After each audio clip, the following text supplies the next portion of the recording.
Buen día con todos, mi nombre es Jean-Pierre Arias, miembro de la Sociedad Estudiantil de Ciencias Clínicas de la Universidad Peruana Cayetano Heredia, y en esta oportunidad les voy a presentar el tema de coronavirus.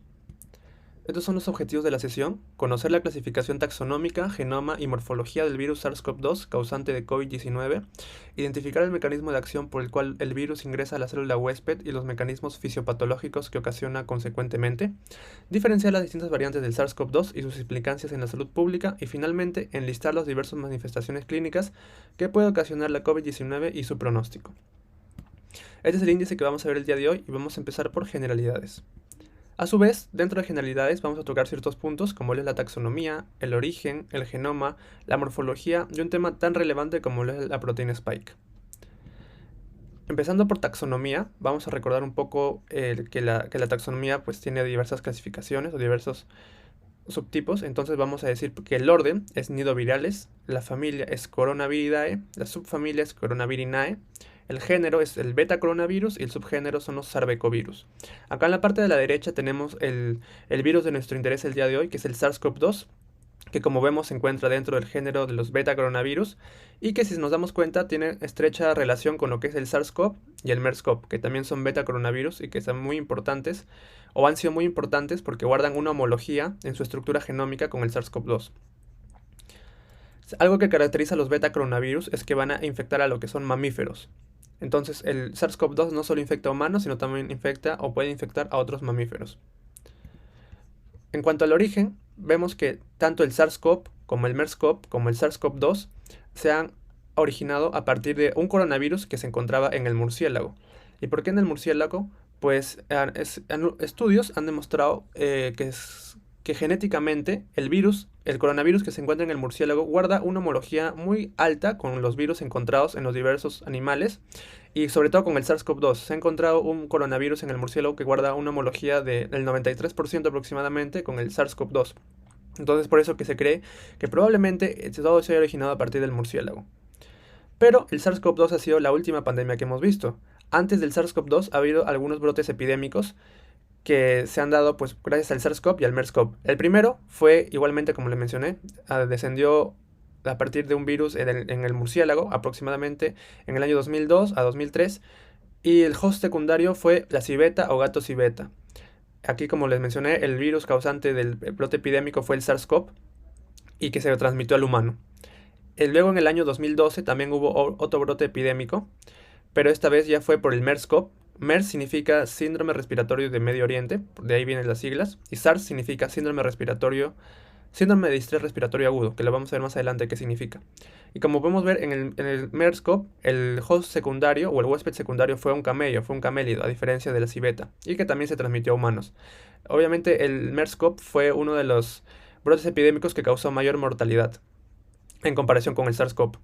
Y finalmente tenemos a la pandemia actual, la cual todos estamos viviendo, que vendría a ser la pandemia por el SARS-CoV-2, que se cree que el host secundario fue el pangolín, aunque no está del todo dilucidado y aún se sigue investigando, y todavía no se sabe cómo es que se transmitió al humano.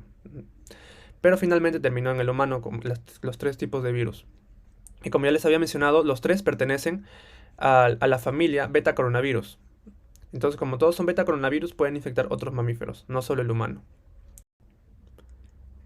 Aquí tenemos el ARN viral de los tres principales virus que guardan una homología alta. Tenemos al SARS-CoV, al MERS-CoV y al SARS-CoV-2. Entonces, como podemos ver a simple vista, se parecen mucho los ARN virales o el genoma de los tres virus. Vamos a profundizar en lo que vendría a ser el SARS-CoV-2. Entonces, para entender el genoma lo vamos a ver de la siguiente forma. Comienza en un extremo 5' UTR. UTR significa región no traducida, o sea, esta región no va a codificar a ninguna proteína. Y va a terminar en una región 3' UTR, que también significa región no traducida. Entonces, la región que sí va a ser traducida es obviamente la que va a estar limitando estas dos regiones UTRs, o sea, esta de acá que estoy englobando con el puntero. Esta región es la que va a ser traducida y codificada a proteínas. Vamos a empezar por estos dos marcos de lectura que vendrían a conformar los 2/3 proximales del ARN viral, que es el ORF1A y el ORF1B. ¿Y por qué se llaman marcos abiertos de lectura? Porque justamente son los que van a estar abiertos para que puedan ser traducidos. Son los que van a ser libres para ser traducidos. Entonces tenemos dos, como les mencioné, el ORF1A y el ORF1B. ¿Y qué van a codificar estos dos marcos abiertos de lectura? Van a codificar proteínas no estructurales. En total, 16 proteínas no estructurales, que están acá enlistadas en la parte de abajo, desde NSP1 hasta NSP16. Son 16 proteínas no estructurales que van a ser codificadas por estos dos marcos de lectura. ¿Y por qué son importantes estas proteínas no estructurales? Pues porque van a formar un complejo de replicación y transcripción que van a permitir el virus poder replicarse dentro de la célula huésped, como vamos a ver más adelante durante su ciclo viral. Luego de haber pasado por los 2/3 proximales del genoma, tenemos el tercio distal del genoma. Este tercio distal van a estar conformadas por las principales proteínas que van a formar parte de la estructura del SARS-CoV-2. Entonces, ¿cuáles son? Pues las que vemos acá. Acá vemos una S, acá vemos una E, acá vemos una M y acá vemos una N. Entonces, el SARS-CoV-2 va a presentar 4 proteínas estructurales. La S, que vendría a codificar la proteína spike o pico en español. La E, que vendría a ser la proteína de envoltura. La M, que vendría a ser la proteína de membrana. Y la N, que vendría a ser la nucleocápside. Entonces, el SARS-CoV-2 presenta 4 proteínas estructurales. La S, la E, la M y la N. Igual que sus compañeras, primas hermanas, MERS y SARS, ¿no? También tienen S, E, M y N, como podemos observar. Finalmente, también hay otras secuencias que tienen pues números, como podemos ver acá hay un 3, acá hay un 7A, un 7B, un 8, un 9B, un 10. ¿Qué significan esos números? Pues son proteínas accesorias. Simplemente codifican para proteínas accesorias, que no se conocen aún del todo al 100% su función entre lo que es la estructura del SARS-CoV-2. Entonces, para resumir, el genoma del SARS-CoV-2 va a poder codificar 3 tipos de proteínas. Las no estructurales, con estos dos marcos de lectura, las estructurales, que vendrían a formar parte del SARS-CoV-2, las S, la E, la M y la N, y finalmente las proteínas accesorias. Otro dato a puntualizar es que si vemos en la imagen, el SARS-CoV-2 guarda mucha mayor homología con el SARS-CoV. Vemos que su ARN viral es mucho más similar al SARS-CoV que al del MERS-CoV. Entonces es por eso que se han realizado estudios y se ha comprobado que la homología que guarda con el SARS-CoV es de aproximadamente el 79%, mientras que la homología que guarda con el MERS-CoV es del 50%. Es por eso que se llamó SARS-CoV-2, porque guardaba mucha más homología con el primero. Entonces, solo para profundizar un poco con respecto a las proteínas no estructurales, recordemos que tenemos 16 proteínas no estructurales que se pueden ver acá en la imagen. No es necesario que se aprendan a 16, simplemente vamos a ver la relevancia de algunas cuantas. En primer lugar, yo les había mencionado que las ORFs, la 1A y la 1E, codifican a 16 proteínas no estructurales, ¿no? Acá tenemos desde la NSP1 hasta la NSP16. Cuando se traducen por primera vez, van a ser traducidos como una gran poliproteína, donde las 16 van a estar juntas. Pero esa gran poliproteína debe ser escindida en partes. ¿Quiénes son las importantes para escindir esa poliproteína? La NSP3 y la NSP5. Como podemos ver, su función es la de procesamiento de la poliproteína. Cumplen un rol de proteasas para escindir esa proteína. La 3 y la 5. Finalmente, tenemos que también recordar a la 12 y la 14. La 12 es una ARN polimerasa dependiente de ARN. Recordemos que las proteínas no estructurales iban a conformar el complejo de replicación y transcripción, pero específicamente la NSP12 es la que va a ser o va a tener la función de ser la polimerasa del virus. Y finalmente la 14. La NSP14 también es muy importante porque va a cumplir la función de proofreading. Recordemos que durante la replicación muchas veces pueden haber errores en el marco de lectura, o sea, cuando se está replicando pueden haber errores. Entonces el proofreading lo que hace es eso, es ser un corrector de errores para evitar que el virus salga defectuoso, sino que salga íntegro para que pueda continuar con su ciclo viral en otras células. Entonces el proofreading es un corrector de errores muy importante que tiene el SARS-CoV-2, llevado a cabo por la NSP14. Acá tenemos lo mismo solo para recapitular lo que ya estábamos viendo. 2/3 del genoma desde el extremo 5', como ya les dije, son ocupados por las ORFs o los marcos abiertos de lectura, que codifican a proteínas no estructurales, las NSP. Recordar que las NSP en su conjunto forman un complejo de replicación y transcripción. La 12 va a ser la ARN polimerasa del virus. Su nombre completo es RN polimerasa dependiente de RNA. La 14 es la que va a cumplir la función de proofreading como corrector de errores. Y la 3 y la 5 van a ser proteasas que escinden el polipéptido. Finalmente, el SARS-CoV-2, el SARS-CoV, el MERS-CoV y el SARS-CoV-2 poseen las mismas proteínas estructurales. La S, la E, la M y la N. Spike, envoltura, membrana y nucleocápside.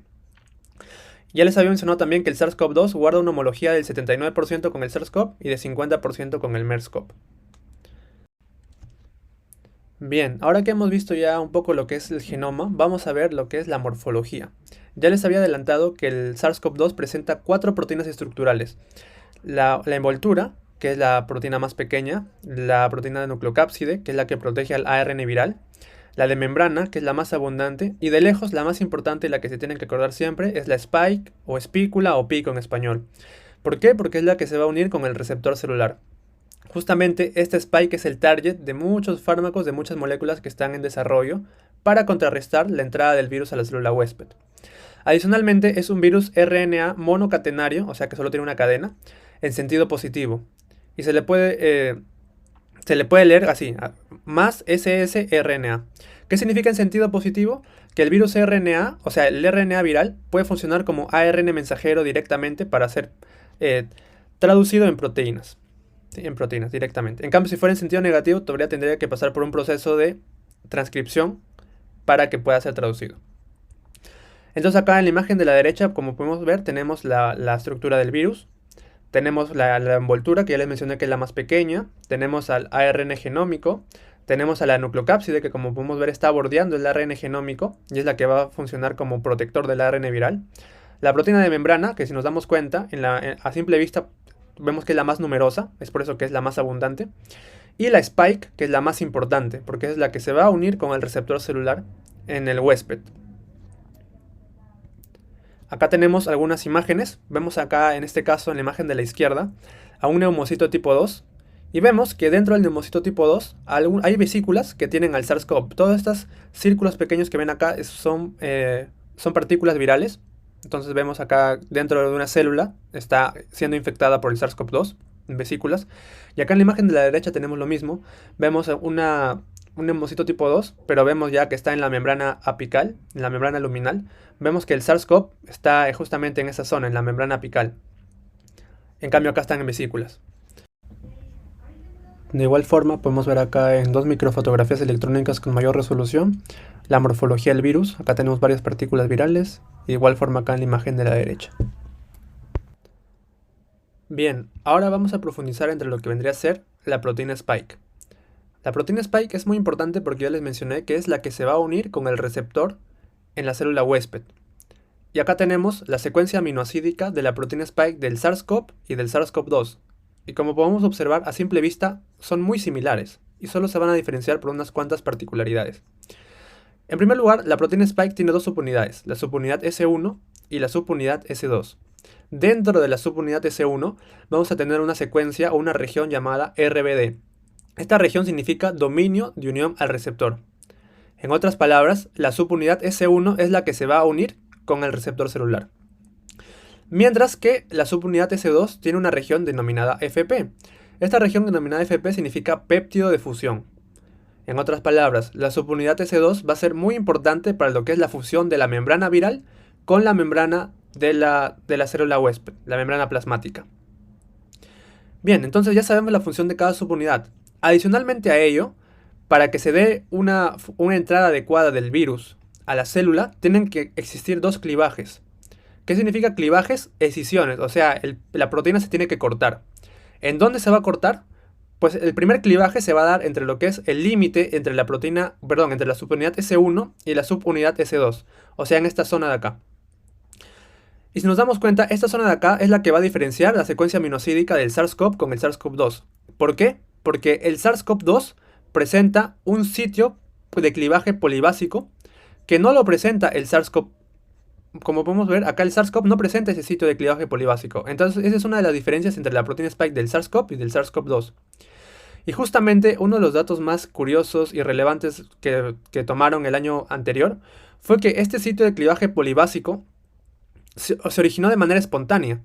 Y este fue uno de los argumentos por lo cual algunos científicos decían que el virus se había creado en el laboratorio y que tomó mucha relevancia en las noticias y que fue tema de controversia en el último año. Que este sitio de clivaje polibásico se había creado en el laboratorio porque el SARS-CoV no lo tenía y se había generado de manera espontánea. Pero luego, bueno, se desestimó con algunos argumentos. Entonces, ese es el famoso sitio de clivaje polibásico, donde se va a dar la escisión entre S1 y S2. En la segunda escisión o el segundo clivaje se va a dar entre lo que es la región delimitada por el péptido de fusión y la subunidad S2, o sea, más o menos acá. Esos son los dos clivajes que se tiene que dar para que el virus entre a la célula. Y acá tenemos lo mismo, acá tenemos en imagen B, tenemos la secuencia de aminoácidos de la proteína Spike, y acá vemos en las flechitas los sitios de escisión, los sitios de clivaje. Entonces acá ya les había mencionado que el primero era entre S1 y S2, ¿no? Acá tenemos en esta zona de acá entre S1 y S2. ¿Y quién va a dar ese clivaje? Lo va a dar las furinproteasas. Esta molécula que está acá de color rojo, las furinproteasas, que se encuentran de manera ubicua en el organismo. ¿A qué me refiero con ubicua? Que se encuentran en todo el organismo, en el colon, riñón, hígado, páncreas, pulmón, próstata, etc. Todos esos órganos van a tener furinproteasas. Luego, el segundo sitio de clivaje, como ya les mencioné, era entre el péptido de fusión y la subunidad S2, ¿no? Como está señalando acá la flecha. Y estas van a ser llevadas a cabo por la serinproteasas. Entonces, el primer clivaje por las furinproteasas y el segundo clivaje por las serinproteasas. Solo para resumir, recordemos que la proteína Spike tiene dos subunidades, la S1 y la S2. La S1 es importante para la unión de la célula, perdón, para la unión del virus con la célula huésped y contiene el dominio de unión al receptor, o también llamado RBD. La S2 es importante para la fusión de membranas y facilitar la entrada viral a la célula. Y como ya les había mencionado, se tienen que realizar dos clivajes, entre S1 y S2, que es llevado a cabo por las furinproteasas, y entre el péptido de fusión FP y S2', que vendría a ser llevado a cabo por serinproteasas, o muchos lo conocen también como TMP-RSS2, que es lo que vamos a ver más adelante en lo que es el ciclo viral. Finalmente, ahora vamos a empezar por la patogénesis. Y habiendo visto ya todo el genoma, la morfología y los componentes del virus, podemos entender ahora sí cómo es que se da el ciclo de vida del virus, cómo es que entra a la célula huésped. Entonces, primero es la entrada o el reconocimiento del virus a su célula. ¿Cómo se da? De la siguiente forma. Acá tenemos el virus y vemos que está la proteína Spike acá representada con sus subunidades S1 y S2. Acá lo tenemos en un plano tridimensional, la proteína Spike. Y vemos que acá está su famoso receptor, el que ha sido tan comentado, el ECA2 o AC2, que es la enzima convertidora de angiotensina 2. Este es el receptor que va a permitir la entrada de la entrada del virus a la célula. Entonces, ya recuerden que la que va a reconocer a la AC2 es la subunidad S1 por su región RBD. Entonces, acá se van a unir. Vemos acá que se ha unido la subunidad S1 con el receptor AC2 o ECA2. Yo les dije que también tienen que haber clivajes, y es justamente para eso que está acá la serinproteasas, la TMPRSS2, ¿no? Que iba a realizar el segundo clivaje. Entonces, acá se realiza el clivaje para separar lo que es la subunidad S1 de la subunidad S2. Recordemos que ese primer clivaje los daba la furinproteasas, que acá no se muestra en la imagen, pero ustedes ya lo saben. Entonces se va la subunidad S1 y se queda solo la subunidad S2. La subunidad S2 realiza el segundo clivaje, que es entre el péptido de fusión y la membrana, perdón, y entre la subunidad S2. Entonces, ese segundo clivaje va a permitir finalmente que el virus, ahora sí, pueda fusionar su membrana con la membrana de la célula. Y de esta forma pueda entrar el ARN viral, como vemos acá. Entonces acá en mayor detalle vemos cómo tenemos los dos sitios de clivajes, entre S1 y S2 y entre S2' y el péptido de fusión. Se realizan ambos clivajes y finalmente se permite la entrada viral a la célula, con el péptido de fusión, como se puede observar acá en la imagen, péptido de fusión. Ok, entonces ahora que ya hemos visto cómo es la entrada viral a la célula, vamos a terminar de ver lo que es el ciclo de vida de dicho virus. Entonces nos ubicamos acá donde ya les había mencionado que el virus ingresa con su receptor, el AC2, y de esta manera se fusionan las membranas por todo el proceso que ya vimos en la diapositiva anterior. No obstante, el virus, esa no es la única forma en la que puede ingresar a la célula. También puede tomar otro camino, que es la endocitosis. Entonces, cuando el virus llega a una parte de la célula y encuentra una C2, normalmente aquí es la unión con la subunidad de C1, pero si no hay la serinproteasa, como estamos viendo acá, solo te da la C2, pero no está la serinproteasa que realiza el clivaje, entonces el virus puede, en este caso, optar por endocitarse en la célula del huésped. Entonces, la célula del huésped endocita al virus y lo rodea en un endosoma. En este endosoma va a haber una proteasa que es la catepsina L, y esta catepsina L es la que va a cumplir el rol de la serinproteasa. O sea, la catepsina L dentro del endosoma es la que va a clivar a la proteína Spike. Y una vez que la cliva, se realiza todo el proceso que ya vimos en la diapositiva anterior, que se fusiona la membrana del virus con la membrana del endosoma y se libera el ARN viral al citoplasma. Entonces, esas son las dos vías o las dos rutas en las cuales el SARS-CoV-2 puede ingresar a la célula del huésped. Una vez que el ARN viral está dentro del citoplasma y está libre, puede reclutar a ribosomas de la célula huésped para que traduzcan el ARN viral. ¿Y en qué lo van a traducir? Ya habíamos mencionado que tenían que traducir a las proteínas no estructurales. Y las proteínas no estructurales en un inicio están como una poliproteína grande de tamaño. Y esta poliproteína también les había mencionado que tiene que escindirse para que tenga cada componente por separado. Y recuerden que la NSP3 y la NSP5 realizaban la función de proteólisis o de proteasas y escindían a esta poliproteína. Y tendríamos acá a cada proteína no estructural por separado. Estas proteínas no estructurales por separado junto a una molécula que se llama replicasa forman lo que es el complejo de replicación y transcripción. Y ahora sí, este complejo de replicación y transcripción formadas por proteínas no estructurales comienzan, valga la redundancia, a transcribir y a replicar el ARN viral. Replican el ARN viral para tener más copias del mismo y comienzan a transcribir el ARN mensajero ya no de las proteínas no estructurales, sino de las proteínas estructurales, que eran estas cuatro de acá: la nucleocápside, la spike, la de membrana y la de envoltura. ¿No? Estas son las cuatro proteínas estructurales que tiene el SARS-CoV-2. Y luego estas, una vez que ya han sido transcritas, este ARN mensajero van a ser traducidas. Van a ser traducidas en el retículo endoplasmático rugoso con los ribosomas adheridos a su membrana o también se pueden traducir en el citoplasma. Entonces, una vez que ya se han codificado las proteínas estructurales, estas se van a juntar con el ARN viral y van a ser maduradas en unas vesículas. Se van a ensamblar en unas vesículas. Primero en primero en el retículo endoplasmático rugoso y luego en el aparato de Golgi. Y una vez que han terminado de madurar, pueden finalmente ser exocitadas y el virus va a ser liberado y ensamblado como nuevo. Para de esta forma seguir infectando células aledañas o vecinas. Entonces, solo para resumir el ciclo de vida, ya estamos viendo que la entrada del virus a la célula huésped se puede dar de dos formas: fusionando las membranas con AC2 y la serin proteasas, o mediante endocitosis con el AC2 y la catepsina L. Luego se forma el complejo de replicación y transcripción a partir de las proteínas no estructurales. Una vez que se ha formado ese complejo, comienza a darse la replicación y la transcripción de proteínas estructurales y ARN viral. Una vez que ya se tienen las proteínas estructurales y el ARN viral, pues se traducen estas proteínas. Y una vez que ya se tienen ahora sí las proteínas con el ARN viral, se ensambla el virus en las vesículas y finalmente se liberan para seguir infectando otras células más. Una vez que hemos visto ya el ciclo de vida, vamos a ver la principal fisiopatología que causa el SARS-CoV-2, que es el síndrome de estrés respiratorio agudo. Y también le vamos a dar una breve mirada a lo que es la trombosis y la respuesta del interferón tipo 1. Entonces, una de las complicaciones más graves que trae la enfermedad de la COVID-19 es el síndrome de estrés respiratorio agudo. Y para ejemplificarlo, vamos a ver la siguiente imagen. Acá tenemos un alveolo y lo vamos a dividir con unas líneas punteadas por la mitad. Primero vamos a ver la parte del lado izquierdo. Entonces, solo para recordar la anatomía y fisiología de un alveolo, recordemos que está tapizado por neumocitos tipo 1, que son estos largos, neumocitos tipo 2, que son estos más cortos. Y recordemos también que los neumocitos tipo 2 producen surfactante, que es este líquido que lo que hace es evitar que el alveolo se colapse. Adicionalmente, también el alveolo presenta macrófagos alveolares, que son parte del sistema inmune para eliminar algún tipo de detritus.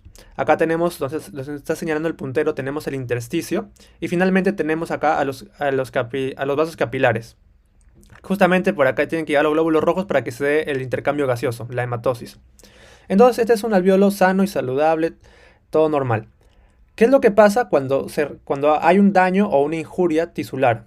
En este caso por el SARS-CoV-2. Esta injuria o daño tisular es una señal suficiente para que el macrófago alveolar se active. Y se forme un macrófago tipo M1. Recordemos que los macrófagos tipo M1 son los macrófagos inflamatorios. Entonces, este macrófago tipo 1, junto con células dendríticas, van a producir un montón de citoquinas, como el factor de necrosis tumoral, la IL-1, la interleuquina 6, la interleuquina 8 y algunas quimiosinas como la CCL2 y CCL7. Estos van a activar otras células y también van a reclutar al lugar de infección muchos otros leucocitos, como neutrófilos o como linfocitos. En este caso, por ejemplo, tenemos un linfocito T. Ese mayor reclutamiento de células van a hacer que se produzcan aún muchas más citoquinas y otras moléculas. Por ejemplo, acá tenemos un neutrófilo que está produciendo leucotrienos, especies reactivas de oxígeno, histonas, mieloperoxidasas, que son enzimas que van a degradar lo que se encuentre o lo que esté rodeando a la célula. Esto va a producir un mayor daño tisular del que ya existe. Es por eso que acá se puede ver a un linfocito tipo 1 que puede estar pasando por un proceso apoptótico o necrótico. Y a su vez estos van a estar liberando algunos marcadores de injuria tisular. Adicionalmente, de manera concomitante que se está dando este proceso, va a haber también un aumento de la permeabilidad vascular. Acá tenemos al vaso sanguíneo y vemos que las uniones intracelulares de las células endoteliales están cada vez más separadas, produciendo un escape del plasma, porque recordemos que el vaso sanguíneo está lleno de sangre, plasma. Entonces el plasma está saliendo del vaso sanguíneo hacia afuera, primero al intersticio. Y si en el intersticio no logra resolverse por los vasos linfáticos, va a salir al alveolo. Y una vez que salga al alveolo el plasma, se va a acumular el líquido en el alveolo. Recordemos que el alveolo es un espacio o es como un saco que tiene que estar lleno de aire. Pero si se llena el líquido, va a estar lleno de fluido, de agua, que es básicamente edema. Entonces comienza a haber un edema alveolar. A su vez, también como se están dañando los neumocitos, tanto el tipo 1 como el tipo 2, recordemos que el tipo 2 produce el surfactante. Entonces va a haber una producción inadecuada de surfactante. Por otro lado, adicionalmente a ello, también si nos damos cuenta acá nos está señalando el puntero, vemos que se está formando microtrombos que están ocluyendo los vasos sanguíneos. Y eso es porque el sistema inmune también tiene una estrecha relación con lo que es la vía de la coagulación. Entonces se van a estar también acumulando plaquetas, van a estar formándose trombos y van a estar ocluyendo los vasos. Y eso los trombos lo vamos a ver ahorita con más profundidad. Entonces, como podemos ver, todo este proceso desencadena una cascada inflamatoria. Finalmente, una vez que se ha realizado el daño, el macrófago M1 se vuelve un macrófago M2, que es un macrófago antiinflamatorio. Y este macrófago antiinflamatorio comienza a liberar otras citocinas que ya no son proinflamatorias, sino que son antiinflamatorias, como podemos ver acá donde está señalando el puntero.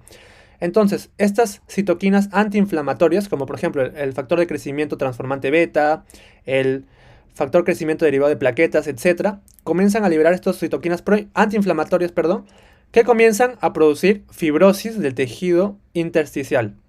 Comienza a proliferar los fibroblastos que estaban en el intersticio, se convierten en miofibroblastos, hay un depósito de colágeno y la matriz extracelular se engrosa, lo que produce una fibrosis de la membrana alveolo capilar.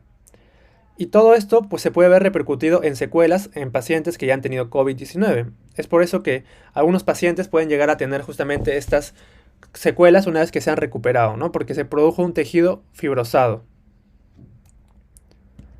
Y acá tenemos lo mismo. Acá en la parte de la derecha tenemos una respuesta inmune adecuada y en la parte izquierda tenemos una respuesta inmune disfuncional. Como recordamos, por el sistema inmune algunos conceptos, los virus pueden ser neutralizados por anticuerpos. Y una vez que estos anticuerpos los han marcado, pueden ser opsonizados los virus y ser engullidos por los macrófagos para que los fagociten y los destruyan. Adicionalmente, una célula infectada, como podemos ver acá en la imagen, tenemos acá un neumocito tipo 2 que está siendo infectado por un virus, puede presentar este virus con el MHC1 a un CD8, a un linfocito TCD8. Entonces el linfocito TCD8 al recibir esta señal lo que hace es mandar enzimas como las perforinas y las granzimas y destruyen esta célula, dejando intactas a las células sanas para que ya no siga infectando el virus. Finalmente los CD4 que son helper también ayudan o median este proceso inmunológico. Eso es lo que en óptimas condiciones debería suceder. Pero ¿qué es lo que pasa? Lo que pasa es lo que ya vimos en la diapositiva anterior. Muchas veces la respuesta inmunitaria es ineficiente. Vemos que hay un mayor reclutamiento de células, un número mayor de células T, de monocitos, de macrófagos. Hay una mayor producción de citoquinas, que es lo que se denomina la tormenta de citoquinas. Y los anticuerpos, por ejemplo, ya no son neutralizantes. Hay necrosis, apoptosis de las células. Y justamente las células vecinas también se invaden con virus. Entonces la respuesta total se descontrola y es por eso que el efecto final o el efecto neto es una disfunción del tejido, ¿no? Acá está lo mismo, la tormenta de citoquinas. Vemos que tenemos a los tres virus que ya les había mencionado que guardan una estrecha homología, el SARS, el MERS y el SARS-CoV-2. Vemos que de los tres, el SARS-CoV-2 es el que libera una mayor cantidad de citoquinas proinflamatorias, como la interleuquina 2 para la expansión clonal, la interleuquina 6, que también es un reactante fase aguda, este GSF, que es una molécula que estimula la producción de macrófagos y monocitos, etcétera, etcétera. Interferón gamma también muy importante. Y solo para añadir, tenemos que recordar algunos conceptos. Ya habíamos recordado que el virus se une al receptor ECA2 o AC2, que es la enzima convertidora de angiotensina. Ahora, ¿por qué es importante este ECA2? Recordemos que la angiotensina 2 es un potente vasoconstrictor en condiciones normales, pero un exceso de angiotensina 2 también es perjudicial para el cuerpo, porque puede ser un proinflamatorio, puede promover apoptosis, puede promover daño pulmonar. Entonces, justamente en condiciones normales, la ECA2 lo que hace es convertir a esta angiotensina 2 en exceso en angiotensina 1,7. Y esta angiotensina 1,7 es digamos, lo opuesto a la angiotensina 2. Es un antiinflamatorio, antiapoptótico, vasodilatador, natriurético, antihipertensivo, antifibrótico. O sea, tiene funciones muy beneficiosas para el tejido pulmonar. Pero una vez que el virus infecta y se une con el ECA2, lo endocita y ya no está en la superficie el ECA2. Por lo tanto, aumentan los niveles de angiotensina 2 y se dan toda esta serie de procesos. O sea, se aumenta la inflamación, en palabras sencillas. Es por eso que, aparte de lo que ya estábamos viendo del síndrome de estrés respiratorio agudo que se da por el sistema inmune, también la angiotensina 2 jugaría un rol importante en la patogénesis. Entonces, recordad lo que dice acá, la angiotensina 2 en exceso es mala. Entonces, solo para resumir lo que estábamos viendo, primero entra el SARS-CoV-2 a la célula, se produce un daño y un estrés celular. Esto genera una activación de macrófagos, también células dendríticas, y liberación de citoquinas proinflamatorias. Estas citoquinas, dentro de las cuales están las quimiosinas, promueven un reclutamiento de leucocitos, dentro de los cuales tenemos neutrófilos, linfocitos, entre otros, lo que a su vez promueven una mayor secreción de moléculas inflamatorias, generando lo que se denomina la tormenta de citocinas. Esta tormenta de citocinas, a su vez, como ya les había mencionado, de manera concomitante se genera un aumento de la permeabilidad vascular. Este aumento de la permeabilidad vascular hace que entren muchas más células y que haya un daño tisular. Se produce edema, se produce una disminución del surfactante, daño de la membrana basal, entre otros. Finalmente, también recuerden que hay una activación del sistema de la coagulación, predisponiendo la formación de microtrombos en los lechos capilares. Y una vez que se resuelve la infección, si es que se resuelve, puede quedar secuelas como fibrosis del tejido pulmonar. Otro punto que también habíamos mencionado era la trombosis. Y ya les había mencionado que el sistema inmune guarda una estrecha relación con lo que es la vía de la coagulación. Entonces, acá tenemos pues lo que sucedería con el SARS-CoV-2. Ya les había mencionado que el SARS-CoV-2 puede infectar principalmente a los neumocitos tipo 2, como está señalando acá el puntero. No obstante, también se postula que el SARS-CoV-2 puede infectar a las células endoteliales. Y cuando infecta a las células endoteliales, lo que va a hacer es que va a liberarse o exponerse el factor de von Willebrand. Y el factor de von Willebrand es un importante mediador en la iniciación de la cascada de coagulación, permitiendo la activación de las plaquetas. Entonces las plaquetas que están circulando por el plasma, al ver el factor de von Willebrand expuesto, se van a unir al mismo y van a activarse y van a empezar a acumularse y darse todo el proceso que ya conocen en cuanto a la coagulación. Entonces, como podemos ver, se comienza a formar los trombos, que a largo plazo comienzan a ocluir los vasos sanguíneos. Adicionalmente, también se reclutan neutrófilos que comienzan a formar NETs, que son trampas extracelulares de neutrófilos, a lo también denominado netosis. También se comienza a generar plaquetas que están disreguladas. Y todo esto, en último término, puede llevar a complicaciones como, por ejemplo, los strokes, infarto de miocardio o tromboembolismo venoso. Y eso es muy importante que lo tengan presente. Y aquí igualmente en la imagen de arriba tenemos lo mismo. Vemos cómo hay plaquetas en reposo que luego se activan, por lo que ya les había mencionado. Y también pueden participar otros componentes como la activación gracias al complemento. El mismo SARS-CoV-2 puede inclusive activar a un neutrófilo. Y bueno, hay una serie de moléculas también concomitantes que promueven toda esta trombosis. Entonces, como ya les había mencionado, se infecta las células endoteliales pulmonares, Se expone el factor de von Willebrand y eso genera la activación de las plaquetas para formar el tapón plaquetario, también de los neutrófilos que forman las NETs, que ya les había mencionado. Finalmente hay una activación de la cascada de coagulación, un mayor daño tisular, se forman trombos que pueden causar en última instancia strokes, IMAs, tromboembolismos, etc.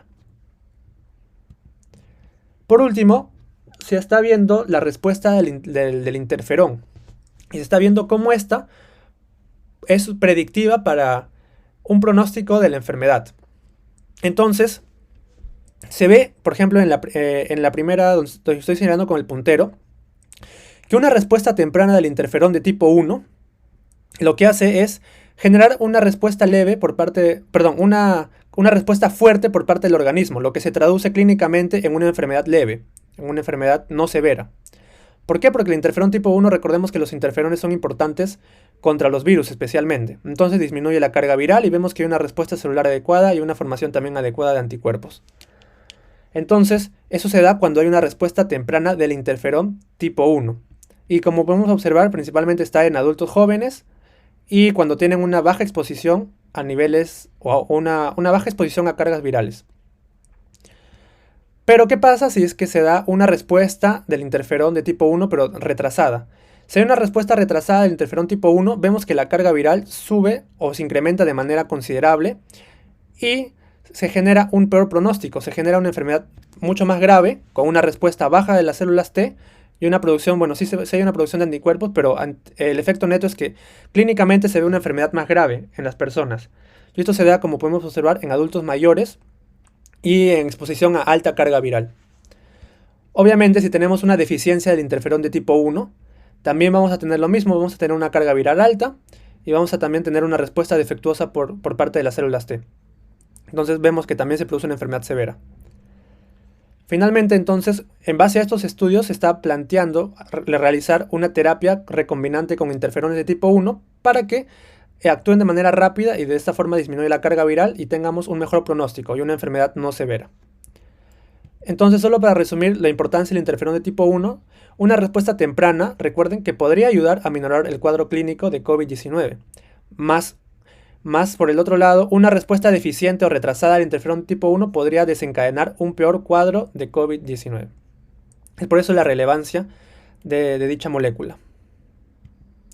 Vamos ahora a entrar a lo que es la epidemiología y para ello vamos a ver los siguientes puntos.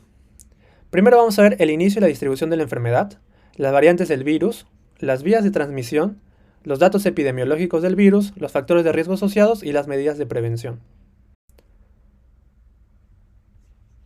Viendo el inicio, o recordando un poco lo que es el inicio de cómo sucedió todo, cómo se originó esta pandemia, pues nos remontamos al año 2019, específicamente al último día del 2019, en la cual se reportaron 27 casos de neumonía atípica en Wuhan, China. Para el 9 de enero del 2020, China anunció finalmente a que un nuevo coronavirus había sido el causante de este brote de neumonía. El 11 de febrero del 2020 se le acuñó el término SARS-CoV-2 al virus y a la enfermedad se la llamó COVID-19. Para el 11 de marzo del 2020 la OMS finalmente decretó que el COVID-19 o que la COVID-19 era una pandemia, o es una pandemia mejor dicho. Y en nuestro país, el 6 de marzo del 2020 se confirmó el primer caso en Perú. A la fecha, vemos que hay más de 169 millones de personas infectadas a lo largo de todo el mundo con el virus y más de 3 millones de muertes. Un dato alentador es que hay más de 1.804 millones de personas vacunadas. Y esta información se va actualizando constantemente, por lo que los números van a seguir aumentando un buen tiempo. Recordemos que recién estamos en pleno proceso de la enfermedad.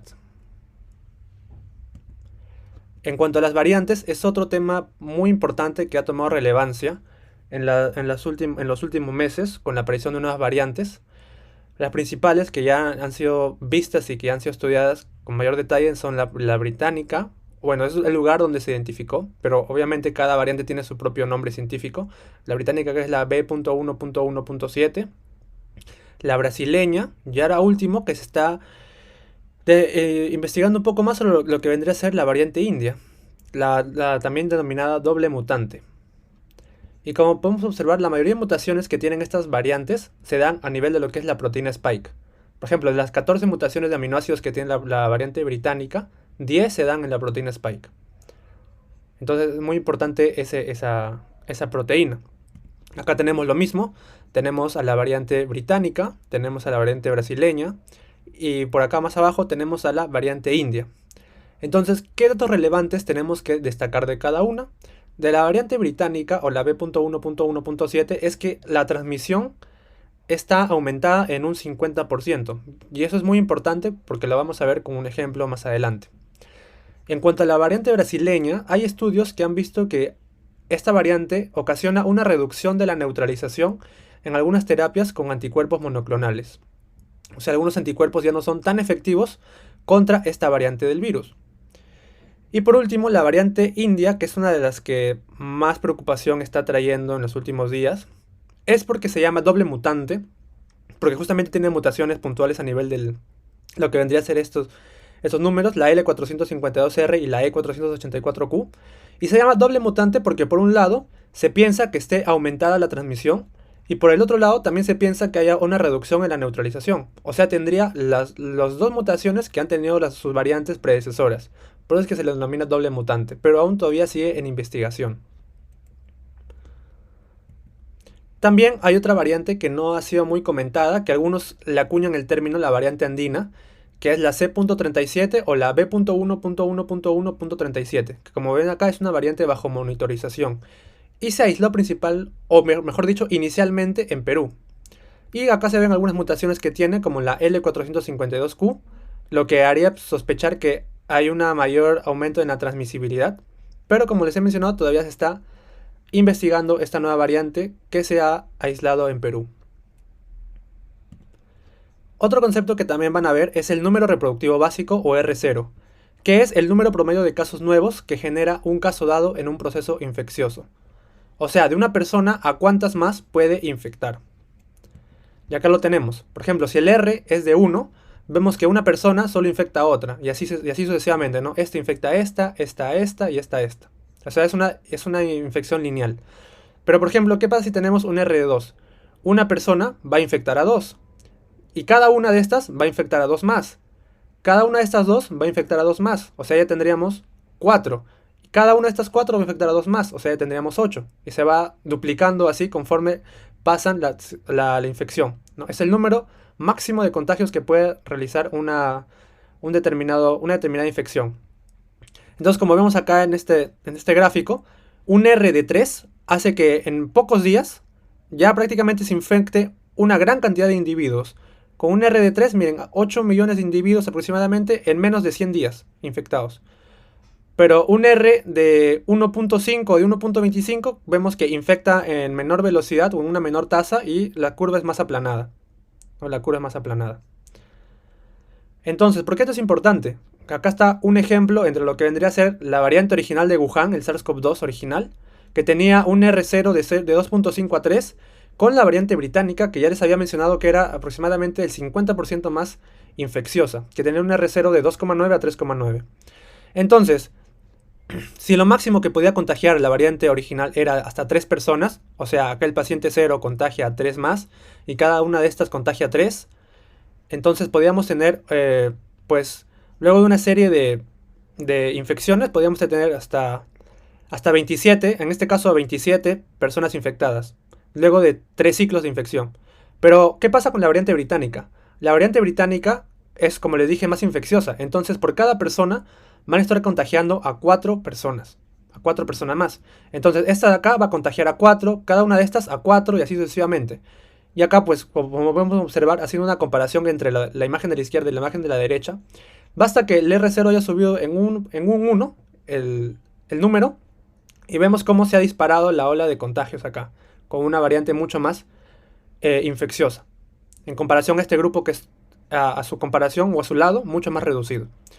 Entonces, esa es la importancia de conocer el R0. Finalmente, vamos a ver lo que son las vías de transmisión. Vemos que acá han habido una serie de estudios en cuanto a las vías de transmisión, a las rutas de cómo es que el virus se puede transmitir, cómo puede infectar a otra persona. Entonces, principalmente, como saben ustedes, la infección se da mediante la vía aérea, ¿verdad? Una persona que está infectada con SARS-CoV-2 tose y al toser, pues emite unas gotitas o gotículas respiratorias que tienen más de 5 micrómetros de diámetro. Y estas son las que mediante la exposición en el aire, pues contagian a otra persona. Como podemos ver acá, la flecha es mucho más grande y esta es la vía principal de transmisión de la enfermedad. Estas gotículas, como podemos ver acá, solo pueden viajar menos de 1 metro de distancia. Entonces, contactos cercanos entre personas aumentan la probabilidad de que una persona se contagie de COVID-19. También estas gotículas pueden quedarse en otros medios, como por ejemplo las manos de la persona que se cubre justamente con esta parte del cuerpo la tos que produce, o en superficies, como por ejemplo en celulares, en vasos, en las manijas de la puerta, entre otras, que también podrían, en cierto modo, ser un contacto indirecto para el contagio de la persona. Pero como podemos observar de las tres, el que mayor probabilidad tiene es en las gotículas respiratorias. Otro modo de transmisión también es mediante aerosoles. ¿Y en qué se diferencia un aerosol de una gotícula respiratoria o una gotita respiratoria, o en inglés como se conocen droplets? Por el tamaño. Los aerosoles son menores de 5 micrómetros de diámetro. La diferencia además es que estos aerosoles pueden mantenerse en el aire y además van a viajar más de 1 metro de distancia. En cambio, las gotitas respiratorias viajan menos de 1 metro y son mucho más grandes. Pero como podemos observar, los aerosoles, si bien pueden contagiar a las personas, no es una vía principal de contagio. Finalmente también, como recordemos que el virus, si bien puede infectar principalmente la vía respiratoria, también tenemos ECA2 o AC2 a nivel de lo que es el tracto gastrointestinal. Entonces, las personas que se infectan y tienen el virus presente en el tracto gastrointestinal podrían, mediante las posiciones, tener también partículas virales y contagiar de una forma fecal oral. Aunque como pueden ver, está como una flecha punteada porque no se conoce todavía a ciencia cierta el rol o la importancia de esta vía de transmisión. Acá tenemos la comparación, como les había mencionado, entre lo que son las gotículas respiratorias o gotitas, que son droplets mayores de 5 micrómetros, y lo que son los aerosoles, o airborne, que son partículas menores de 5 micrómetros. Como podemos observar, acá tenemos una persona sana y acá tenemos una persona enferma. La persona enferma que emite gotículas, vemos que las gotículas no pueden viajar más de 1 metro y caen inmediatamente al suelo. Entonces, por eso el contacto cercano entre personas aumenta el riesgo de contagio. Por otra parte, los aerosoles, como podemos observar, pueden viajar grandes distancias y quedarse en el aire un tiempo. Como podemos observar acá, vemos que está viajando más de 1 metro de distancia hacia la otra persona, pero esta no es la vía principal de contagio. Esta vía de los aerosoles toma mayor relevancia cuando se encuentran las personas en un ambiente cerrado, sin ventilación. Ahí, cuando se queda en el aire estas partículas más pequeñas, ahí sí podría ser, o mejor dicho, ahí sí es una vía importante de contagio. Pero ya saben, principalmente son las gotículas respiratorias. Entonces, solo para recordar, la vía de transmisión se da principalmente por gotitas respiratorias o gotículas que tienen más de 5 micrómetros. También se puede transmitir mediante aerosoles, como ya les había mencionado, menos de 5 micrómetros, pero estas que se pueden quedar en el aire, principalmente toman relevancia cuando estamos o nos encontramos en ambientes cerrados y que estén poco ventilados. También puede haber contacto persona a persona, como ya lo hemos visto en diapositivas anteriores, y a través de fomites o superficies, como los celulares, por ejemplo. Otros estudios han realizado pruebas y se han detectado RNA viral en otras secreciones, como por ejemplo lágrimas, semen, sangre, heces, que también ya lo hemos visto. También han habido reportes de casos en los cuales han habido algunos casos probables en los cuales se haya dado una transmisión vertical, o sea, de la madre al hijo cuando la madre ha estado gestando. Y finalmente también se ha detectado ARN viral en otros mamíferos, como ya lo habíamos mencionado al inicio, los beta coronavirus pueden infectar otros mamíferos como perros, gatos o animales domésticos, ¿no? Entre otros. Pero como está acá encerrado, su rol en la transmisión de estos últimos 3 puntos aún es incierto y se necesitan más investigaciones. Principalmente quédense con que las gotitas respiratorias y los aerosoles son las principales vías de transmisión del virus. Ahora vamos a ver cómo es el tiempo de la enfermedad. Vemos que acá primero tenemos una exposición al virus y tenemos un periodo de incubación. El periodo de incubación se va a dar aproximadamente en un promedio de 5 días. Y luego de esos 5 días se va a dar a lo que es el inicio de síntomas. en los pacientes sintomáticos, que se caracteriza por fiebre, tos, fatiga, anorexia, mialgias, diarreas, que lo vamos a ver también después con mayor detalle. Y vemos que de las personas que desarrollan síntomas, los que desarrollan una enfermedad severa son el 14%, y los que desarrollan una enfermedad crítica son solo el 5%. Del total, el 40% a su vez desarrolla disnea, que es la dificultad para respirar. Acá tenemos igualmente lo mismo. Vemos que el periodo de incubación es de aproximadamente 5 días, pero puede ir en un rango de 1 a 14 días. Y de ahí se da el inicio de síntomas. Ya habíamos mencionado que la mayoría de casos son leves, aproximadamente el 81%, que se caracteriza por ser, tener poco o ningún síntoma. Y si tiene síntomas son leves, como tos seca, fatiga, entre otros. La enfermedad severa, que es un 14%, ahí es más crítico, tienen que tener una atención médica inmediata. Y finalmente los que ya tienen la fase más crítica, y la fase que involucra una falla multiorgánica, puede inclusive llegar a la muerte, ¿no? Pero ya lo habíamos visto que es solo del 5%. Como podemos observar, acá también está distribuido por grupo etario. Vemos que lo más probable, las personas o el grupo etario más probable que desarrolle una enfermedad leve son pues pacientes menores o son pacientes pediátricos menores de 10 años y menores de 50 años. Y conforme va progresando la enfermedad a un cuadro más severo, también va aumentando el grupo etario. Por ejemplo, las personas mayores de 60 años tienen mayor probabilidad de desarrollar un cuadro grave y un cuadro crítico las personas mayores de 68 años.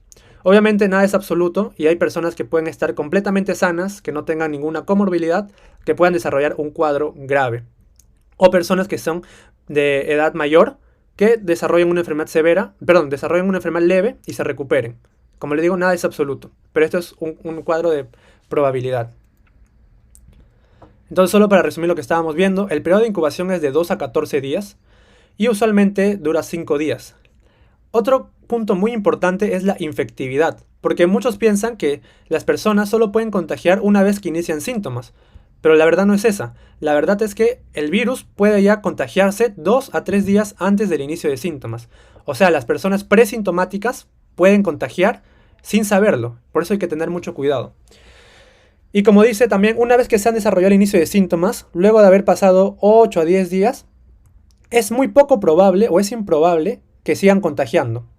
Se han realizado estudios en los cuales se han visto que luego de este periodo de tiempo, las personas, por más de que tengan carga viral aún en su organismo, ya no contagian. Entonces una prueba PCR positiva luego de 2 semanas, 3 semanas, a pesar de ser positiva, significa que ha tenido la enfermedad pero ya no contagia. Entonces, para resumir también, las personas presintomáticas, las sintomáticas o inclusive las asintomáticas, las que nunca tuvieron ningún síntoma, tienen el potencial de transmitir la enfermedad. Ojo, lo he subrayado las asintomáticas porque son un grupo muy delicado que no se sabe si están infectadas o no, que pueden tener el potencial de transmitir el virus.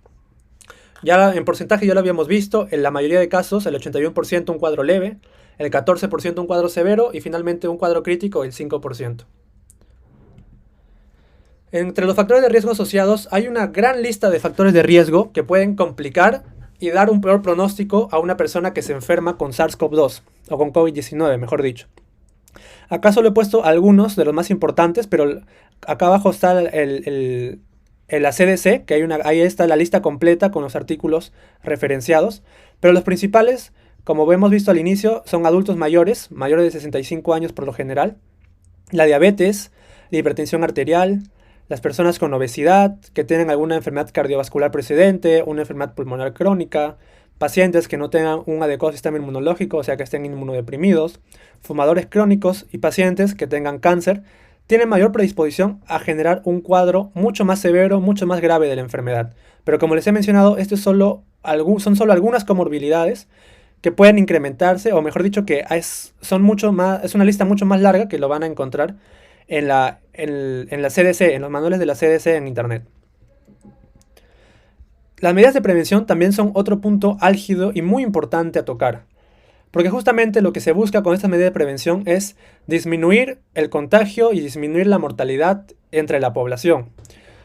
Obviamente desde ya meses atrás, desde el año pasado, ya es un requisito obligatorio utilizar la máscara, mantener el distanciamiento social, porque ya vimos que la transmisión se da mientras las personas se encuentren más cerca unas con otras, evitar reuniones sociales, Notificación de casos, muy importante también. Proteger a los grupos de alto riesgo, como los pacientes de adultos mayores. Pues si no es una actividad de primera necesidad, también posponer viajes. Obviamente el lavado de manos, porque recordemos que puede ser una vía de transmisión también importante. El hecho de que el virus pueda estar en superficies o en las mismas manos. Y obviamente la vacunación, que también ahora último es un tema que ha estado pues en todos lados, ¿no? La vacunación. Acá tenemos lo mismo. Ya les había mencionado que el virus puede estar en las manos y puede estar en las superficies. Entonces, el lavado de manos es un requisito indispensable cada vez que una persona salga a la calle y regrese. Obviamente también ya saben que tienen que tener el alcohol a la mano, desinfectar los objetos como celulares o algún otro objeto que siempre estén en contacto con él mismo, o superficies como las mesas, las sillas, también es importante que se desinfecten. El uso de las mascarillas, que como ya les había mencionado es un requisito que se ha tenido desde más de un año. Al inicio solo tenían que usar a las personas que están infectadas, luego las tuvieron que usar todas, y ahora último, todas las personas tienen que utilizar inclusive doble mascarilla según uno de los últimos decretos del MINSA, doble mascarilla. La más importante sigue siendo la N95, o sea, solo una mascarilla N95 que la utiliza el personal de salud, pero si las demás personas tienen tienen la capacidad de comprar una N95, también es bueno, suficiente como para protegerla. De ahí sigue la KN95, que obviamente todas las personas la deberían usar, que es una mascarilla también de utilidad. Y la pueden utilizar en conjunción con una mascarilla de tela, según lo que ha decretado el MINSA. Y finalmente, los que utilizan mascarilla quirúrgica ya no pueden salir a espacios con mucha conglomeración, solo con mascarilla quirúrgica. Tienen que utilizar necesariamente una mascarilla de tela, o sea, doble mascarilla. Es lo último que ha dicho el MINSA a todas las personas.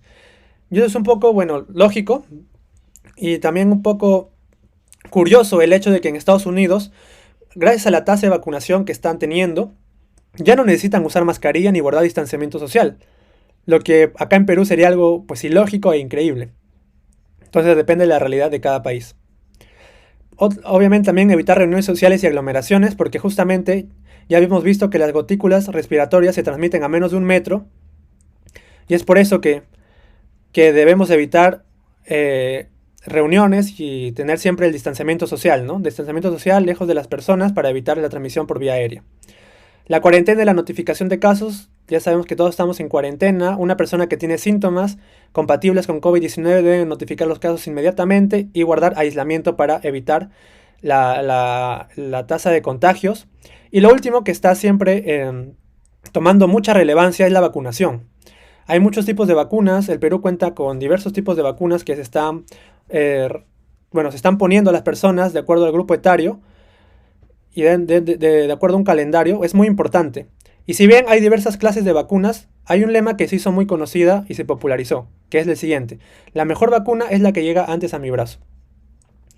Entonces, como podemos observar, la vacunación, si bien no previene del todo que una persona se contagie, porque una persona vacunada puede contagiarse de coronavirus, la vacuna es muy importante para que las personas no desarrollen un cuadro severo y no desarrollen un cuadro crítico de la enfermedad. Y de esta forma disminuya la mortalidad, de esta forma disminuya el colapso en los hospitales y que las personas ya no tengan que recurrir o llegar a esas instancias de la enfermedad. Es por eso que es muy importante la vacunación. Y acá tenemos a los diversos tipos de vacunas. Recordemos que en nuestro país está Pfizer y Sinopharm principalmente.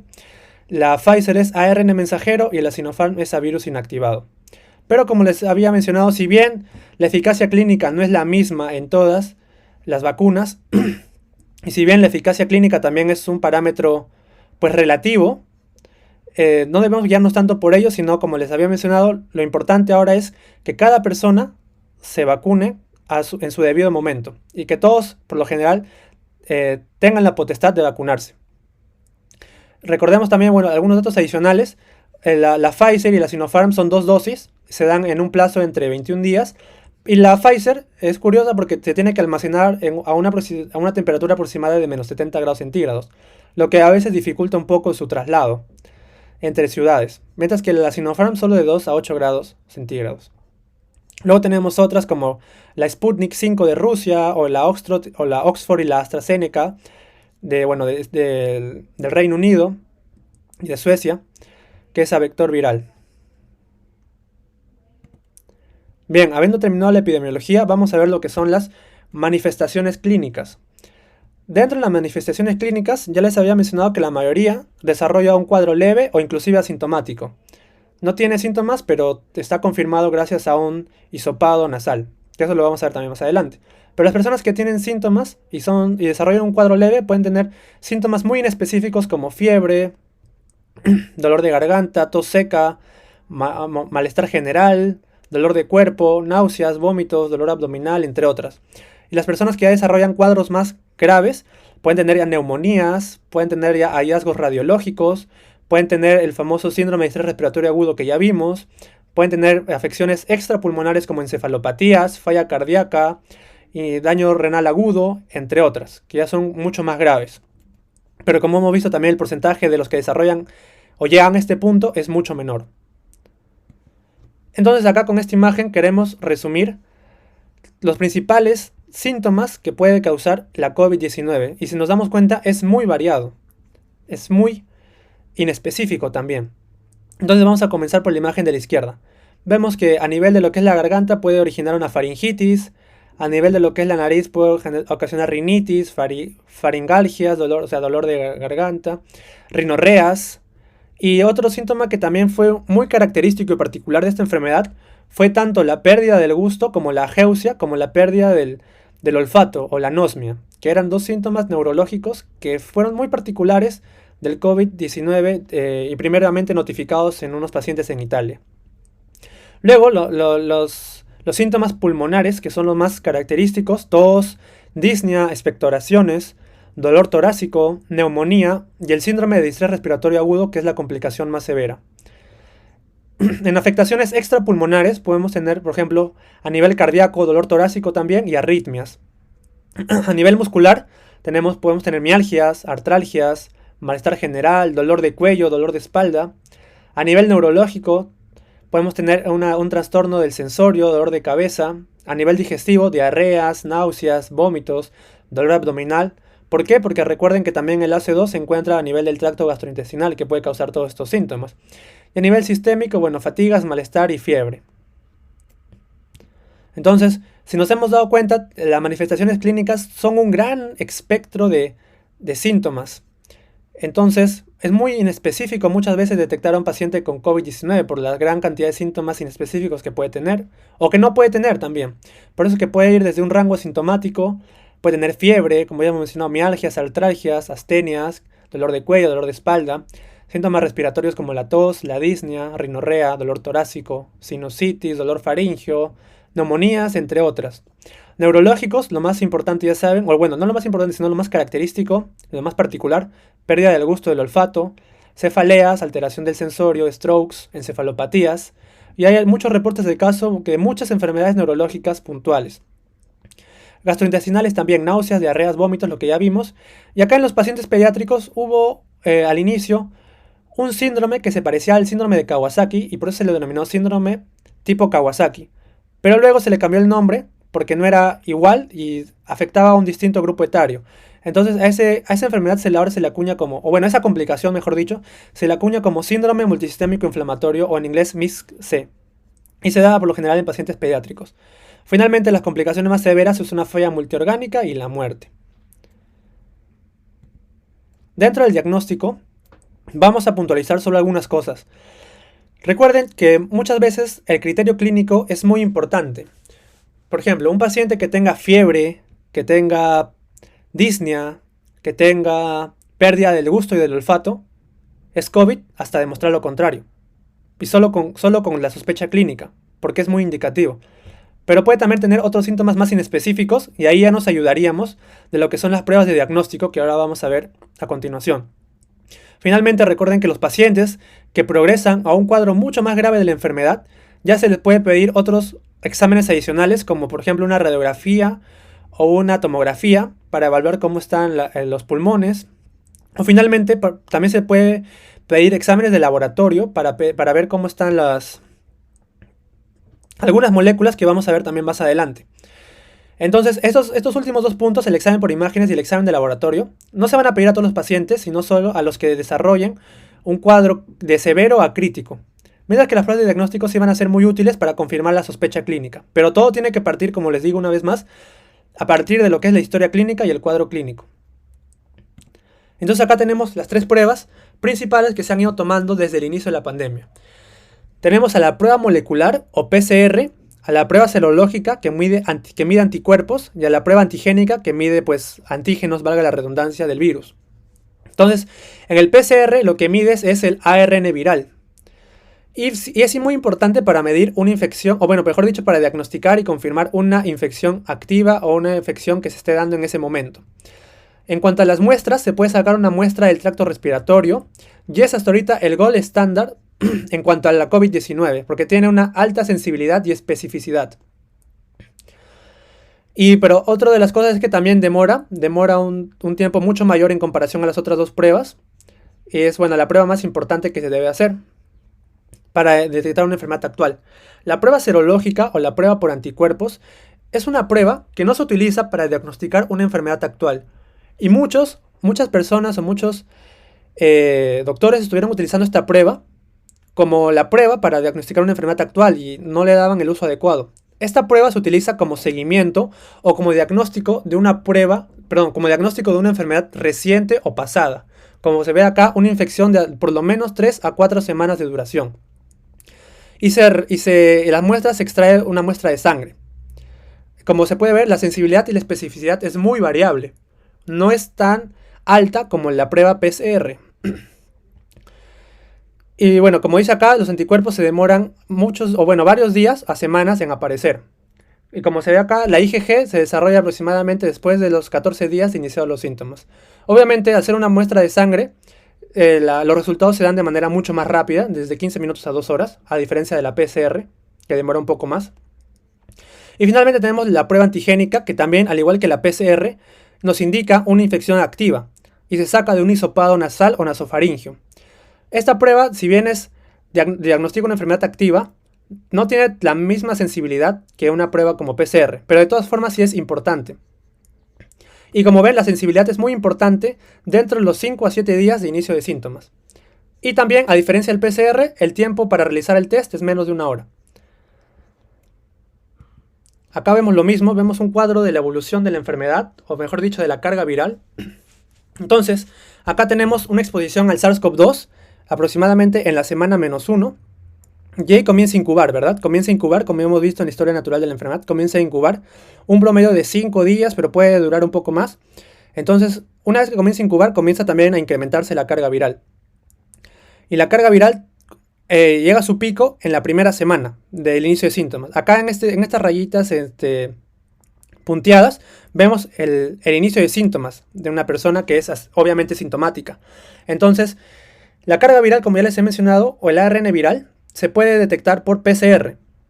Acá tenemos en color celeste una curva con PCR, nasofaringio, y en rosado tenemos una curva con PCR, pero de esputo o de un lavado bronquialveolar. De los dos tipos de muestras se puede tener un PCR para calcular la cantidad de ARN viral. Y como podemos observar, dentro de la primera semana se encuentra el pico de dicho ARN. Y a medida que ya transcurre la primera semana, ya va disminuyendo el PCR. Luego lo que comienza a incrementarse una vez que ha transcurrido la primera semana de infección y de síntomas es el aumento o el desarrollo de los anticuerpos. Como podemos ver acá, en moradito, en la línea punteada tenemos al IgM y en la línea verde tenemos al IgG. Entonces, a partir de la segunda semana comienzan a incrementarse la producción de anticuerpos. Y el pico de estos anticuerpos se da en la semana 3. A partir de la tercera semana ya tenemos el pico de los anticuerpos tanto IgG como IgM. Y paulatinamente, con el transcurrir de las semanas, el IgM comienza a disminuir, pero el IgG ya comienza a mantenerse en niveles constantes. Finalmente también podemos sacar un PCR de las muestras de heces, pero como vemos la detección o la carga es mucho menor en comparación a un PCR con un hisopado nasal. Bien, entonces recordar de acá, PCR durante la primera semana de síntomas es el pico donde va probablemente ser positiva la prueba. Acá también obviamente se puede sacar, o se tiene que sacar mejor dicho, la prueba antigénica para medir a los antígenos en la primera semana de síntomas, mientras que en la tercera semana de síntomas se da lo que es el aumento o el pico de los anticuerpos. Entonces una prueba serológica a partir de la tercera a la cuarta semana vendría a ser óptima para detectar una enfermedad reciente o pasada. Entonces, solo para resumir lo que hemos visto, tenemos las tres pruebas, la molecular o PCR, la antigénica y la serológica. Dentro de la molecular, como ya les había mencionado, detectas ARN viral, es la más sensible y la más específica, diagnostica una enfermedad actual y su pico se da durante la primera semana de síntomas. La prueba antigénica detecta antígenos, diagnostica también enfermedad actual y los resultados son en menor tiempo, pero no son tan sensibles ni específicas como una PCR. Y finalmente la serológica detecta anticuerpos IgM o IgG y como se ven acá, su principal utilidad es la de seguimiento para ver si la persona en algún momento tuvo una enfermedad pasada o reciente. Y el pico se da a partir de la tercera semana de síntomas. Esta prueba toma especial importancia en personas que están constantemente expuestas a pacientes, como por ejemplo el personal de salud, que constantemente todos los días tiene que ir al hospital, entonces una prueba serológica de seguimiento para ver si en algún momento tuvo la enfermedad es la más adecuada. Dentro de las muestras, como ya les había mencionado, el PCR se puede sacar de un hisopado nasal o nasofaringio, pero también lo podemos sacar de un esputo y de saliva. La antigénica, eso sí, solo puede ser un hisopado nasal o nasofaringio, y la serológica, muestra de sangre, ¿verdad? Una muestra de sangre para ver los anticuerpos circulantes en plasma. Les había mencionado que además del criterio clínico y además de la prueba de laboratorio, perdón, además del diagnóstico de las pruebas de diagnóstico, también podemos pedir exámenes de laboratorio. Dentro de los exámenes de laboratorio, podemos evaluar muchos marcadores. Y principalmente quiero acá hacer hincapié en estos dos grupos etarios. Esta es una tabla en la cual se tienen distintos estudios que evaluaron o hicieron el seguimiento a pacientes con sus exámenes respectivos de laboratorio. Y me quiero centrar en estos dos grupos. Como podemos ver, tenemos acá en donde está señalando el puntero, un grupo de pacientes que murieron y que eran personas adultas mayores, con otro grupo de pacientes que eran jóvenes y que tenían una enfermedad leve. Entonces, como podemos ver, son prácticamente la cara opuesta de la moneda. Acá son mayores y que murieron, y acá son jóvenes y con enfermedad leve. Si nos damos cuenta de los que eran adultos mayores y fallecieron, pues aproximadamente casi el 100%, el 94% tuvo neumonía, ya sea unilateral o bilateral. Bueno, del otro grupo no se tiene el registro. En cuanto a la linfocitopenia y leucopenia, o sea, el recuento de leucocitos, vimos que del total de pacientes, tanto en los mayores como en los jóvenes, había un alto número que tenía linfocitopenia. Pero en los adultos era mucho mayor, que tenía un número menor de linfocitos, aproximadamente el 89.2%. Trombocitopenia también era importante, un número, 24.3 en los mayores y 21.7 en los jóvenes. Neutrofilia, o sea, un aumento del número de neutrófilos, 74.3 en los adultos mayores. La proteína C reactiva, que es un marcador, es un reactante de fase aguda. No confundir con el PCR, porque acá también sus siglas son PCR. El PCR es una prueba diagnóstica. Ahorita estamos hablando de proteína C reactiva. Como podemos ver, en los adultos mayores que fallecieron, el 100% tuvo una PCR elevada. Mientras que en los jóvenes que tuvieron una enfermedad leve, solo el 20% tuvo un aumento de la PCR. Otra molécula que era la transaminasas o la linoaminotransferasas estuvo presente en 30.6% elevadas en los adultos mayores y en los jóvenes solo un 15%. El dímero D, que es un marcador importante para ver el estado de coagulabilidad del paciente, como ya les habíamos mencionado al inicio, hay una mayor predisposición a que generen trombosis los pacientes con COVID. Vimos que en los pacientes que habían fallecido, el 97.1% tenía dímero D elevado, mientras que en los jóvenes aproximadamente solo el 15.2% tenía el dímero D elevado.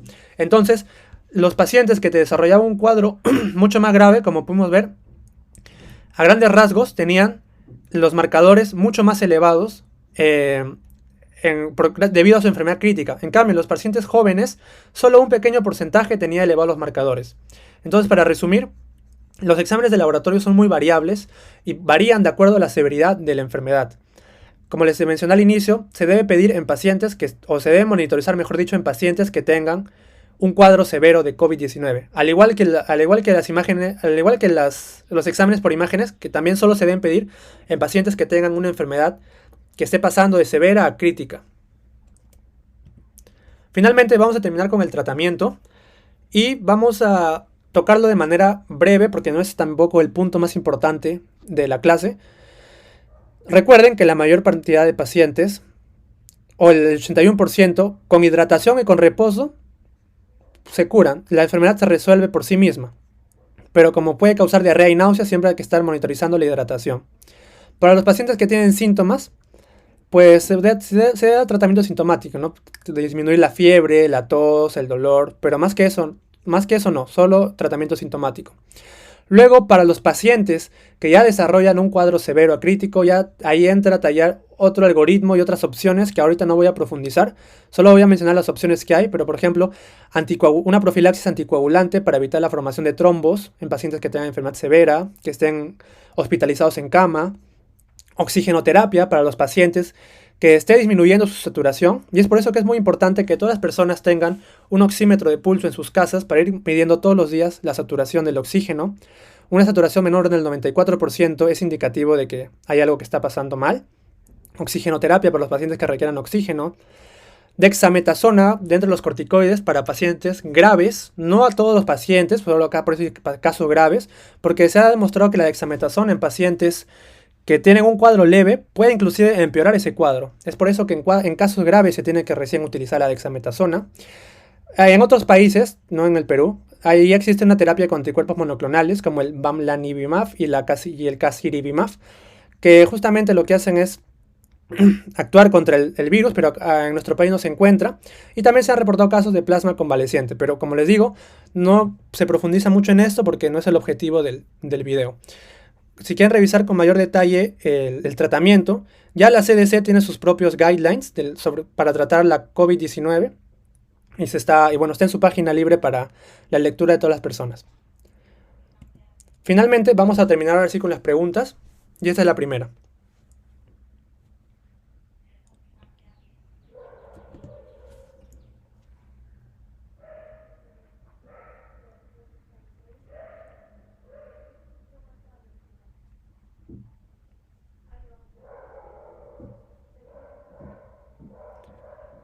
Bien, finalmente la clave de la primera es la C, presenta capacidad de proofreading. Recuerden que el SARS-CoV-2 tiene un RNA de cadena simple, en sentido positivo.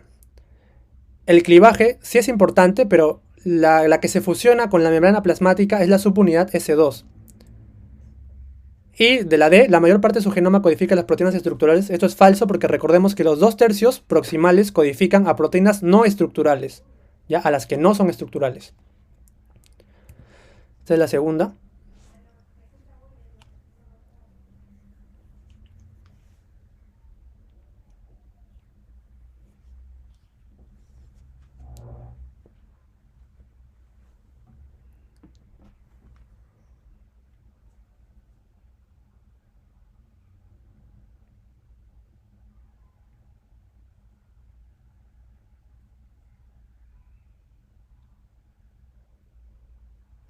Bien, finalmente, de la pregunta 2, es un caso típico de un paciente que tiene todas las de tener COVID-19.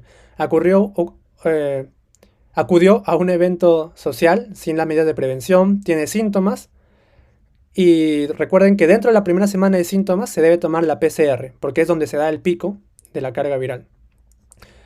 Que se aísle solo si se confirma el diagnóstico es falso, porque a pesar de que le salga negativo, es muy probable que esa prueba sea un falso negativo, porque ya tiene todos los síntomas y tiene el antecedente de haber estado en contacto con pacientes con COVID-19.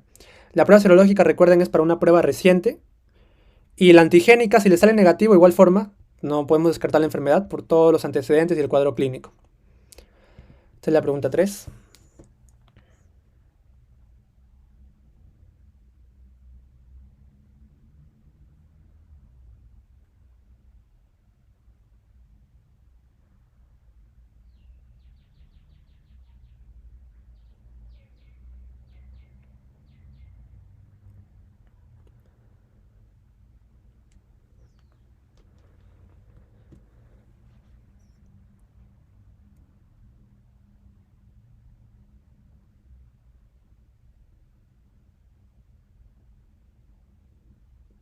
Bien, aquí la clave vendría a ser la C.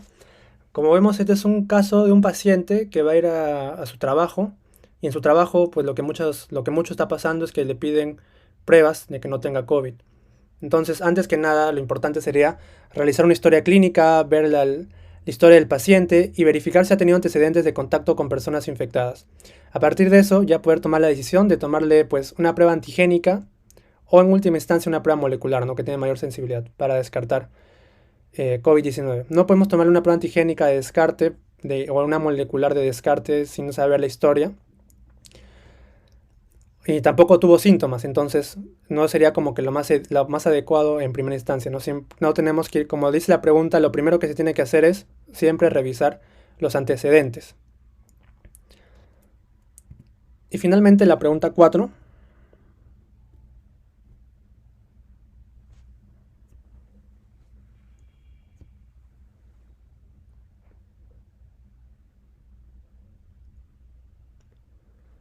Ok.